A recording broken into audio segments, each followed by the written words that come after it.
नमस्ते. आजचा व्हिडिओ आहे कांद्याचा आणि खोबऱ्याचा मसाला कसा वापरतो. कोकणात जास्त करून चिकनला मटनला हाच मसाला घेतात. इथे मी 2 ते 3 वाट्या खोबरं घेतलेलं आहे, सुकं किसलेलं आहे. आता तव्यावरती भाजून घ्यायचं, असं खरपूस भाजून घ्यायचं आणि कलर आहे ना गोल्डन झाला पाहिजे. म्हणजे तुम्ही चिकन बनवलं मटन बनवलं तर टेस्ट खूप छान येतो.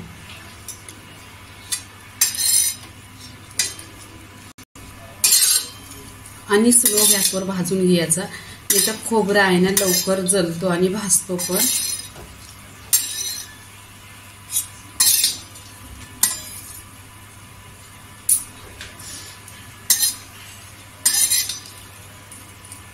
घ्यायचं कांद्याचं चालटे काढायचं आणि कांद्याला कट करून घ्यायची.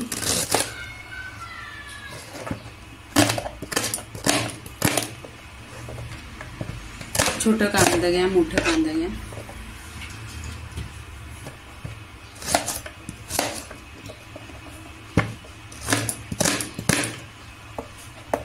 कलरवर झालेला आहे तर इथं आहे ना गॅस बंद करायचा आणि काढून घ्यायचा. आहे ना तवा गरम आहे, त्याच्यामध्ये कांदा कट करायचा आणि कांदा भाजून घ्यायचा. एकदम लाल कलर करायचा कांद्याचा. इथे कांदा आहे ते 10-12 कांदा आहे, छोटे छोटाच आहे.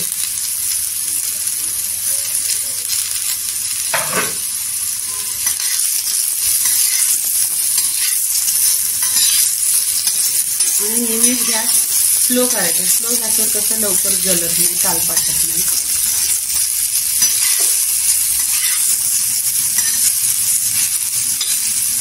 बघा असा गोल्डन कलरवर झालेला आहे आणि छान असा भाजून घेतलेला एकदम खरबूज. आता इथे काढून घ्यायचा.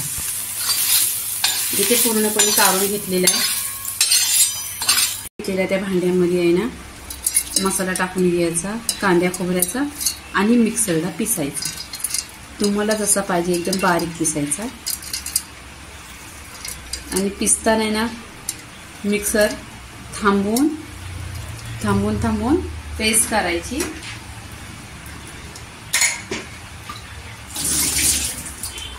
इथे पाणी एकदम कमी टाकायचं. 1 ते 2 चमचा पाणी टाकलेलं आहे. इथे बंद करायची. इथे बघा मसाला छान असा पिसलेला आहे एकदम बारीक असा. हा तुम्ही 15 दिवस ते 10 दिवस ठेवला ना मिक्सरला तरी पण राहतो. असा बंद ढाकण असेल अशा डब्यामध्ये ठेवायचा फ्रीजला. 15 दिवस हा मसाला राहतो.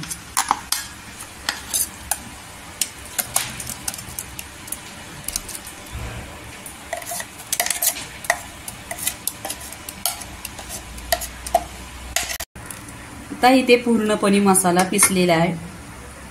कांदे खोबऱ्याचा मसाला झालेला आहे. लाईक करा, शेअर करा, सबस्क्राईब करा आणि नेहमीच खात राहा. धन्यवाद.